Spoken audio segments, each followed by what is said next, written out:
तो जो बीजेपी की सरकार जहाँ जहाँ है वो पूरी गुंडागर्दी कर रही है। वहाँ तो पुलिस वाले तक सुरक्षित नहीं, पुलिस वालों को भी पीटा जा रहा है, इनके कार्यकर्ता पीट रहे हैं। तो बुजुर्गों से हमने सुना है कि जैसा बोगे वैसा काटोगे। तो जो बीज भारतीय जनता पार्टी की सरकार ने पूरे देश में नफरत के बो दिए हैं, ये उसके परिणाम आने लगे हैं। इससे ज्यादा असुरक्षित पहले कभी नहीं रहा। अच्छा, देश में कभी इतना ज्यादा नफरत का वातावरण कभी नहीं रहा जितना आज है। ये केवल मणिपुर तक सीमित नहीं रहेगा। इन्होंने जो आग लगाई है उसमें लगभग नॉर्थ ईस्ट तो इसमें जल ही रहा है, और इसी तरह अगर आग जारी रही तो पूरे देश इसमें जल जाएगा। अगर इस देश को बचाना है और देश के प्रजातंत्र को बचाना है, 2024 में किसी भी कीमत पर भारतीय जनता पार्टी को हराना होगा। बहुत बुरी तरीके से बीजेपी हारने वाली है, एकदम स्पष्ट बात है। पूरे देश का दलित, आदिवासी, पिछड़ा, किसान, मजदूर, महिलाएं सब दुखी हैं। कोई एक वर्ग ऐसा नहीं है जो बीजेपी शासित केंद्र सरकार से, उनकी राज्य सरकारों के काम से खुश है।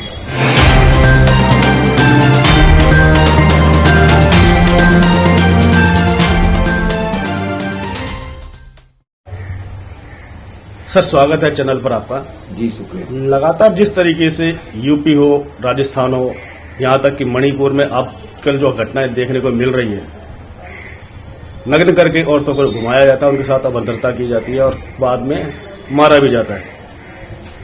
जिस लहजे से लगातार ये घटनाएं बढ़ती जा रही हैं, आप क्या सोचते हैं?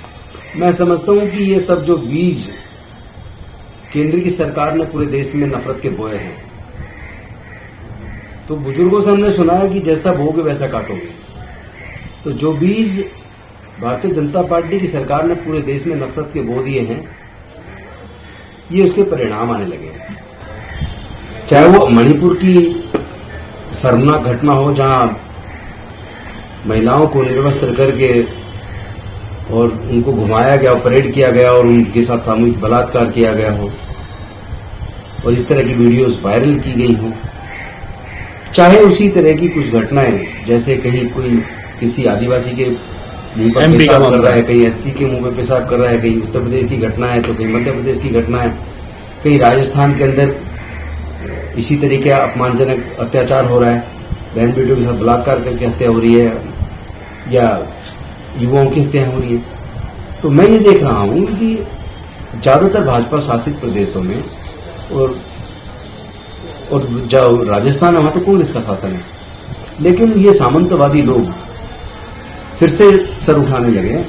कहीं ना कहीं भारतीय जनता पार्टी जिस तरह के नफरत का बीज बो रही है, उसके परिणाम पूरे देश में देखने को मिल रहे हैं।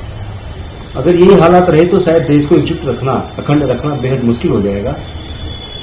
भारत विविधताओं का देश है। भारत में विभिन्न जाति, विभिन्न धर्म के लोग, विभिन्न संस्कृतियों को मानने वाले, विभिन्न भाषा बोलने वाले लोग हैं। ये विविधता ही भारत की खूबसूरती थी। लेकिन आज भारत की सरकार जिस पार्टी की, वो पार्टी पूरे देश में नफरत फैला रही है। यहां तक कि दूसरे के धार्मिक स्थलों पर जिस तरह खुदाई की बात ज्ञानव्यापी में हुई है, मैं ये कह रहा हूं कि पूरे देश में एक समय तो पूरा देश बौद्ध था। सम्राट अशोक के टाइम पर सम्राट अशोक ने 84,000 बौद्ध मठ बनवाए, शिलालेख लिखवाए, नालंदा जैसी विश्वविख्यात यूनिवर्सिटीज बनवाई। अगर इसी तरह की जांच अगर सारे धार्मिक स्थलों पूरे देश में हो जाए तो खुदाई में चारों तरफ केवल बुद्ध निकलेंगे। अभी अयोध्या का मामला देखें तो वहां पर भी जो राम मंदिर बनाने की बात की है, खुदाई के अंदर बुद्ध मंदिर निकले, अवशेष निकले उनके, और उसके बावजूद भी चाहे तानाशाही कहें या सरकार की अपनी नीयत कहें, क्या नहीं, अभी तो जो बीजेपी की सरकार जहां जहां है वो पूरी गुंडागर्दी कर रही है। वहां तो पुलिस वाले तक सुरक्षित नहीं, पुलिस वालों को भी पीटा जा रहा है, इनके कार्यकर्ता पीट रहे हैं। आपने गोरखपुर यूनिवर्सिटी क्या देखा होगा वीडियो, कई वीडियो इस तरह के हैं, थाने में घुस के थानेदार को पीट रहे हैं बीजेपी के कार्यकर्ता। कहा यह जाता है कि इस समय देश जो है सुरक्षित हाथों में। क्या लगता है आपको सुरक्षित? मुझे लगता है देश इससे ज्यादा असुरक्षित पहले कभी नहीं रहा। अच्छा, देश में कभी इतना ज्यादा नफरत का वातावरण कभी नहीं रहा जितना आज है। तो ये पहली सरकार है जिसने देश के सारे संसाधन बेच दिए। ये नफरत क्या जानबूझ के पैदा की जा रही है या बिखराव के कारण? पोलराइज करना चाहते हैं, ये हिंदू मुसलमान करना चाहते हैं, क्योंकि दलित, आदिवासी, पिछड़े वर्ग के लोग धीरे धीरे बीजेपी को से दूरी बना रहे हैं। जैसे बड़ी सच्चाई जान चुके हैं। वो महंगाई से तरसते हैं, बेरोजगारी से तरसते हैं। जैसा मणिपुर में कांड देखने को मिला, अब यूपी के नूहू में भी ये दंगा फसाद शुरू हो चुका है, तो लगता है क्या पूरे देश में फैलने वाला है क्या? निश्चित तौर पर भारतीय जनता पार्टी ने जो बीज बोए उसके परिणाम पूरे देश को देखने पड़ेंगे और भुगतने पड़ेंगे।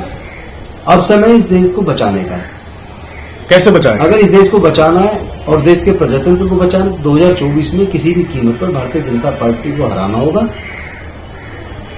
लगता है कि जिस तरीके से 85% लोग बटे हुए हैं अलग अलग पार्टियों में, अलग अलग संगठनों में, तो 2024 की जो जंग है, सत्ता है, वो कैसे प्राप्त कर पाएंगे? मुझे लगता है, देखिए 2024 में बीजेपी और उसके जो उनके गुट में जो पार्टियां हैं एनडीए में, एनडीए को इंडिया बुरी तरीके से हराएगा। और उसका कारण ये कि पूरे देश के लोग बीजेपी के शासन से, कुशासन से, उनके गुंडों से, अत्याचारों से, नफरत से लोग बेहद दुखी हैं पूरे देश के। कहा यह जा रहा है कि एनडीए हो चाहे वो इंडिया हो, दोनों ही मनोवादी पार्टियां हैं, संगठन है, तो उनसे लोग बचाव के लिए कैसे बात बनेगी? लोगों में अंतर तो करना पड़ेगा जी। जिस तरह का नफरत का बीज भारतीय जनता पार्टी शासित राज्यों की सरकारें या केंद्र की सरकारें फैला रही हैं, उस तरह का तो किसी और पार्टी की सरकार ने कभी नहीं फैलाया। आने वाले 2024 को आप किस नजरिए से देखते हैं सर? मैं समझता हूं कि 2024 के मई में जो सरकार बनेगी वो सरकार इंडिया की बनेगी, जो एक गठबंधन नया बना है, और उसमें चूंकि बहुत सारी पार्टियों का सहयोग रहेगा, बहुत सारे सामाजिक संगठनों का, समूहों का सहयोग रहेगा, इसलिए वहां न्याय की उम्मीद ज्यादा रहेगी और संविधान भी बचेगा और देश का लोकतंत्र भी बचेगा। अपोजिट में जिस इंडिया की बात कर रहे हैं, कहते हैं कि मोदी को टक्कर देने वाला कोई चेहरा सामने नहीं आ रहा, वो चेहरा क्या होगा? चेहरे की जरूरत कहाँ है? लोग डिमांड तो कर रहे हैं। 2004 में कहाँ चेहरा था? सरकार बनी और दोबारा भी बनी, पूरे 10 साल रही नहीं। कोई ना कोई, जैसे अभी राहुल गांधी की बात चल रही है लगातार, फिर उसके बाद सोनिया गांधी चेहरे की बात ही क्यों कर रहे हैं? चेहरे की जरूरत नहीं, अच्छे शासन की जरूरत है जी। चेहरे गड़बड़ हो सकते हैं, लेकिन जब एक संघ होता है, संघ में बुद्ध के टाइम पर संघ होते थे और संघ में निर्णय लिए जाते थे, और संघ के निर्णय हमेशा हितकारी होते थे। आगे भी संघ में निर्णय होंगे। अभी तो एक व्यक्ति निर्णय लेता है, चाहे पूरे देश का सब कुछ बेच खाए। 2024 से पहले 5 राज्यों में भी चुनाव होने वाले हैं, क्या फेरबदल दिखाई देता आपको? देखिए, मैं बता रहा हूं आपको कि बहुत बुरी तरीके से बीजेपी हारने वाली है, एकदम स्पष्ट बात है। पूरे देश का दलित, आदिवासी, पिछड़ा, किसान, मजदूर, महिलाएं सब दुखी हैं। कोई एक वर्ग ऐसा नहीं है जो बीजेपी शासित केंद्र सरकार से, उनकी राज्य सरकारों के काम से खुश है। कुछ लोग ये भी कहते हैं कि चाहे महंगाई कितनी भी हो जाए, बेरोजगारी कितनी बढ़ जाए, लेकिन प्रधानमंत्री तो मोदी ही रहेंगे। उनको आप क्या कहेंगे? देखिए, हर किसी के कुछ भक्त होते हैं और वो भक्त तब तक गुणगान करते रहेंगे जब तक उनका खुद का घर नहीं जल जाता।